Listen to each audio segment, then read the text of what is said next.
యెహోవా నీవు చేసిన దానికి ప్రతిఫలమిచ్చును. రూతు 2వ అధ్యాయము 12వ వచనము.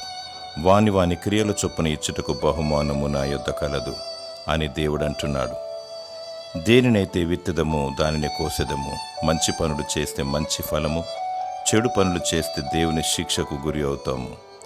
దేవునికి లోబడాలి, ఆయన సన్నిధిలో వర్ధిల్లాలి, భయముతో భక్తితో దేవుని సేవించాలి, ఆయనకు మహిమను కలిగించాలి, బీదవారికి దాన ధర్మాలు చేయాలి, సాటి మానవునికి చేయుతనివ్వాలి, నశించుచున్న వారిని అగ్నిలో నుండి లాగినట్టు వారిని రక్షించాలి.